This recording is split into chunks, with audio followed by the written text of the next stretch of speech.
भर्ती हुए हो, आईटी सेल में ही चले जाते, बीजेपी में ही चले जाते, क्योंकि बिना पढ़ाई तो वहीं पर प्रमोशन ज्यादा होते हैं। और मैंने एक पोस्टर देखा सोशल मीडिया पर ना, एक पोस्टर काफी वायरल हो रहा है, जो काफी सही पोस्टर था। वो पोस्टर क्या था? वो पोस्टर था बीजेपी वालों के लिए, कि स्टूडेंट्स थे इसलिए पेड़ दिया, अगर रेपिस्ट होते तो एमएलए या एमपी बना देते। इस सरकार को तो स्टूडेंट से दिक्कत है ही, क्योंकि अगर बच्चे पढ़ लिख गए, बच्चे तो पढ़ते लिखते ही है, राजनेता पढ़ते लिखते नहीं है। इनके बच्चे भी मतलब आधे से ज्यादा इनके जो बच्चे हैं वो मेरे साथ ही बोस्टन में पढ़ते थे। इन सबके बीजेपी के जितने भी मिनिस्टर्स हैं वो मेरे साथ ही बोस्टन में थे, कुछ लोग कोलंबिया न्यूयॉर्क में थे। और ये लोगों का क्या है, इनको तो नीट की एग्जाम देनी नहीं, इनको जेईई की एग्जाम देनी नहीं, इनको वहीं पर सेटल होना है। और ये अपने देश में तभी वापस आते हैं जब इनको एमएलए या एमपी की टिकट मिल जाती है। चलो ठीक है, पापा का रिटायर होने का समय आ गया है, तो अब बेटा आगे घर बढ़ाएगा, बेटी जो पॉलिटिक्स आगे बढ़ाएगी। और जो बेटा इलेक्शन नहीं लड़ सकता उस बेटे को बीसीसीआई का अध्यक्ष बना देते हैं। और जैसे कि आप लोगों को पता चला होगा, आज पहली बार जो महामानव जी है उन्होंने हमारे प्रोटेस्ट का नोटिस लिया है, उन्होंने ट्वीट किया है। तो ऐसा तो नहीं है कि सरकार को पता नहीं है, सरकार को अब खबर नहीं है, सरकार नर्वस जरूर है। जो प्रधानमंत्री आज तक चुप बैठा हुआ था, 34 दिन हो चुके हैं हमारे प्रोटेस्ट को, 34 दिन।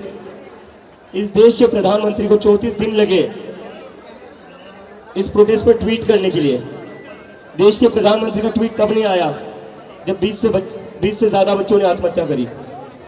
देश के प्रधानमंत्री का ट्वीट तब नहीं आया जब सोनम वांगचुक ने अपनी जान दांव पर लगाकर अनशन पर बैठे, और आज उनके अनशन का 26वां दिन है। सोनम सर का अनशन खत्म नहीं हुआ। ताली मत बजाइए, ताली बजाने वाली बात नहीं है। एक इंसान 26 दिन से भूखा है, किस चीज के लिए?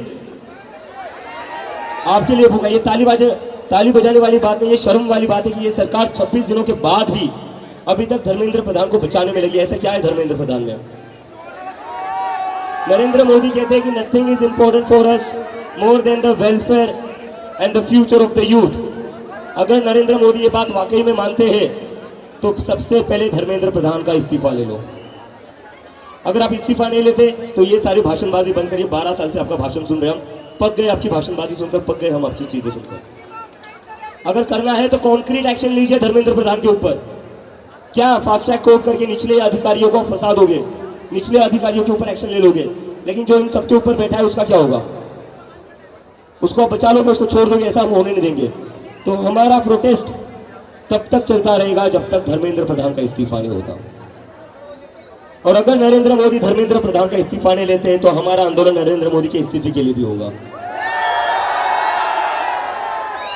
होना चाहिए या नहीं होना चाहिए? होना चाहिए या नहीं होना चाहिए? मुझे ऐसा लगता है अब आप लोग ना धर्मेंद्र प्रधान से ज्यादा नरेंद्र मोदी के इस्तीफे के लिए एक्साइटेड हो। तो मोदी जी अभी भी टाइम गया नहीं है।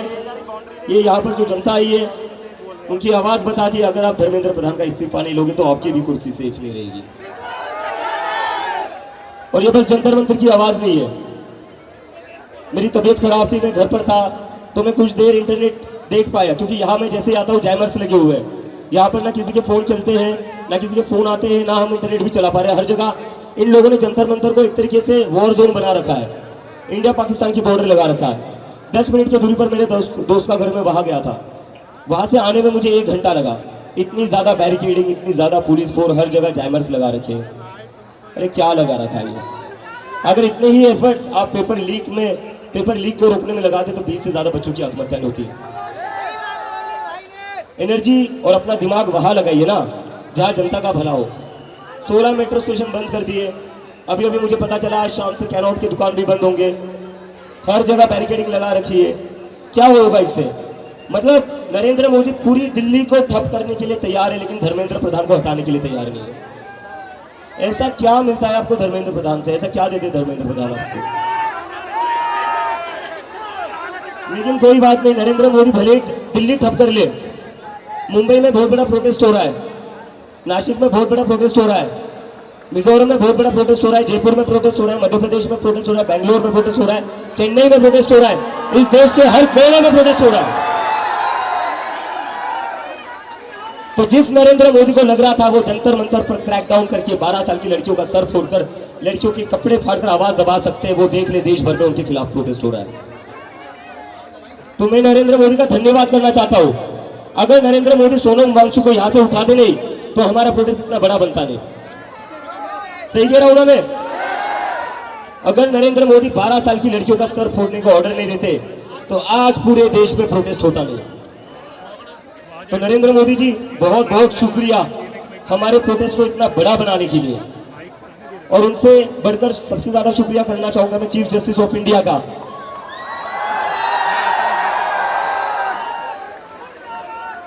अगर आप कॉकरोच कहते नहीं तो शायद ना मैं कभी अमेरिका से इंडिया आता और ना इस देश में इतना बड़ा आंदोलन खड़ा होता। तो chief justice of India Suryakant ji, आपका बहुत बहुत धन्यवाद। हमें पता है आप काफी बिजी हो, आपको वीडियो तक देखने का समय नहीं मिलता है, जहां पर बच्चों को मारा गया है, बहुत बिजी इंसान हो, लेकिन फिर भी हम आपका शुक्रिया करना चाहते हैं। और मैं फिर से एक बार नरेंद्र मोदी सर से अपील करना चाहता हूं, सर सुन लीजिए बच्चों की बात, सुन लीजिए। मुझे पता है आपका अपना परिवार नहीं है तो आपको बच्चों के बारे में ज्यादा पता नहीं होगा। अगर इनका अपना परिवार होता तो इनको पता होता बच्चे कितने जिद्दी होते हैं, बच्चे कितने जिद्दी होते हैं इन्हें पता होता। तो अगर ये सरकार जिद्दी है तो हम उससे ज्यादा जिद्दी है। और अगर धर्मेंद्र प्रधान का इस्तीफा नहीं हुआ ना तो फिर से रेलवे स्टेशन पर चाय की टपरी खुलवा कर रहेंगे।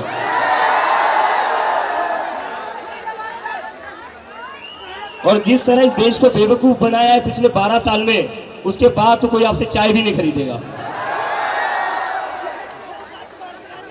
और उसके बगल में फिर होम मिनिस्टर का समोसे का ठेला लगाना पड़ेगा होम मिनिस्टर को। और दिल्ली पुलिस से मेरी रिक्वेस्ट है, दिल्ली पुलिस से मेरी रिक्वेस्ट है, जिस दिल्ली पुलिस ने बच्चों को बेरहमी से पीटा, लड़कियों को बेरहमी से पीटा, लड़कियों के कपड़े फाड़कर उन्हें पीटा, पूरी दुनिया में आपकी थू-थू हो रही है, पूरी दुनिया में आपकी बदनामी हो रही है। फिर आप तो हो बदनामी के लायक, लेकिन आपकी वजह से इस देश की भी बदनामी हो रही है। इस देश की कैसी पुलिस है? आपकी वजह से हमारे भारत देश का नाम बदनाम हो रहा है। तो सुधर जाइए, दिल्ली पुलिस वालों भी सुधर जाइए, अपने देश की बदनामी मत करिए। और हो क्या रहा है, ये बीजेपी वाले क्या कर रहे हैं, दिल्ली पुलिस क्या कर रही है, चारों तरफ पत्थरों से भरे ट्रक लाकर खड़ी कर रही है। बीजेपी वाले अपने गुंडे भिजवाकर वही पत्थर दिल्ली पुलिस वालों पर फिकवा रही है। तो बीजेपी वाले पुलिस को पीट रही है, पुलिस हमें पीट रही है। तो पुलिस वालों आप लोग भी थोड़ा दिमाग लगाओ। हम लोग तो आपकी इज्जत करते हैं, आपको तो पीट रहे हैं, भाजपा के गुंडे ही आपको पीट रहे हैं। जिन लोगों से आप ऑर्डर ले रहे हो, जिन लोगों के ऑर्डर पर अपने 12-12 साल की लड़कियों का सर फोड़ा, वही लोग आपको भी पिटवा रहे हैं। तो अभी भी वक्त है, आप भी हमारी साइड में आ जाइए, आप भी हमारी साइड में आ जाइए।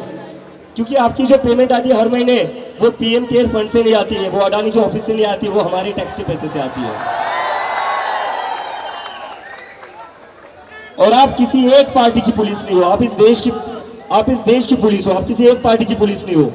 अगर आपको एक पार्टी की पुलिस बननी है तो जो खाकी वर्दी है उस खाकी वर्दी को निकाल दीजिए, बीजेपी हेडक्वार्टर के सामने चले जाइए और वहां चिल्लाइए मैं भी चौकीदार। खाकी वर्दी को बदनाम मत करिए, उस वर्दी की कोई इज्जत है।